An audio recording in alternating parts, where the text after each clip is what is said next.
La gran pregunta que todos se hacen es cómo la simiente de la serpiente logró traspasar el diluvio. Entonces veamos, ¿qué significa la maldición de Canaán? Después del diluvio tenemos un nuevo comienzo con Noé, perfecto en sus generaciones, junto con su familia. Pero sucede un altercado estratégico para el dragón o serpiente antigua, con el fin de preservar su linaje descendiente de Caín de algún modo. No tenemos demasiada información sobre la esposa de Noé, así que vamos a analizar la misteriosa maldición de Canaán.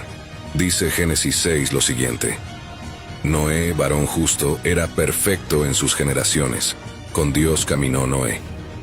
En el texto original en hebreo, el término perfecto es tamín, que significa entero sin imperfecciones, sin defecto, completo. Es decir, genéticamente puro, sin contaminación como las otras estirpes que convivían en su tiempo. Por ello, a lo largo de todo el Antiguo Testamento se enfatiza a la nación del linaje de Israel, que no se mezclara con otras tribus. Génesis 9 dice así: y los hijos de Noé que salieron del arca fueron Sem, Cam y Jafet, y Cam fue el padre de Canaán. Estos tres fueron los hijos de Noé, y de ellos se pobló toda la tierra. Ya desde el comienzo, en la narración de la era postdiluviana se enfoca un énfasis sobre Cam y su hijo Canaán. Esto es importante pues de aquí surgen las distintas líneas de sangre y demás naciones hasta el día de hoy. Por un lado, Sem será el posterior linaje santo e incorrupto desde donde nacerá el Mesías. Jafet cumplirá con el mandamiento de repoblar la tierra, mientras que Cam será la estirpe maldita, simiente donde resurgirá el linaje satánico en la tierra. Entre los más conocidos tenemos a Nimrod, el fundador de Babilonia, también la tribu de los filisteos, amorreos y jebuseos, entre otros. Dice la Biblia que después de bajar del arca, Noé comenzó a labrar la tierra, plantó una viña, bebió el vino y se embriagó, y se desnudó en medio de su tienda. Y Cam, padre de Canaán, vio la desnudez de su padre. La maldición de Canaán es similar a lo sucedido en el huerto del Edén, en cuanto a la forma metafórica de la narración, en un sentido que trata de esconder y explicar el hecho de forma perfecta. Primero observamos un claro énfasis en repetir que Cam es padre de Canaán. Seguido se describe en modo simbólico un acto inmoral. Dice, vio la desnudez de su padre. Esto esconde tras de sí una actividad de inmoralidad.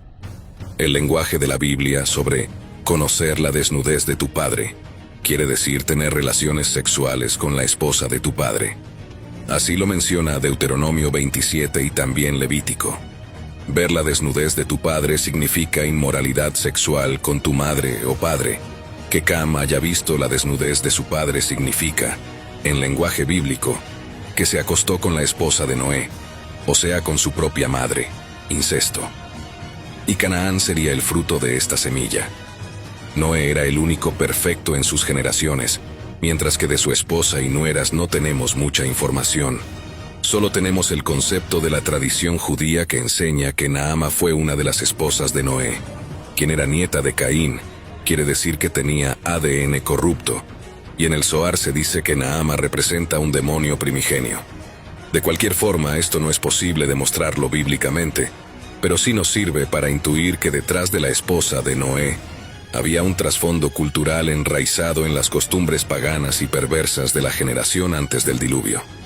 Satanás tenía su plan, que era entablar un vínculo entre el antes y el después del diluvio para continuar adelante con su simiente de hombres dioses. Y del mismo modo que pocos comprenden cómo pudo haber una maldición por comerse una fruta de un árbol, tampoco entenderán por qué hay una maldición por ver desnudo a tu padre.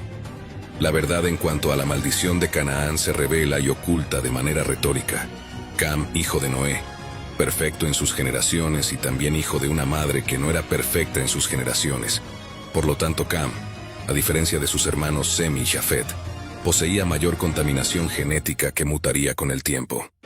Los espíritus inmundos que habitaron la tierra tras el diluvio empezaron a influir en él para que fuera el vínculo que transmitiese la semilla de la serpiente a las postreras generaciones. A pesar de que Dios hizo una purga en la tierra, los cardos y espinos continuaron creciendo en la tierra a partir de aquí. Cam es el escogido por Satanás para estimular emociones inmorales en su cabeza, que a su vez activarían los genes indicados, igual que desactivarían muchas luces. Esto es científicamente posible según la epigenética, que estudia el comportamiento de los genes en función de los cambios medioambientales. Entonces Canaán portaría el pack completo de genes activos, o misma secuenciación de ADN que los que poseía Caín. Es decir, que el efecto y causa de la degradación espiritual de Cam serviría para reproducir semilla dentro del vientre de la esposa de Noé, su propia madre. Inclusive cabe destacar que ver la desnudez de tu padre implica abusar literalmente de tu propio padre, lo cual quiere decir que Cam y su hijo Canaán son los padres de toda la inmoralidad futura, de Sodoma y Gomorra hasta nuestros días.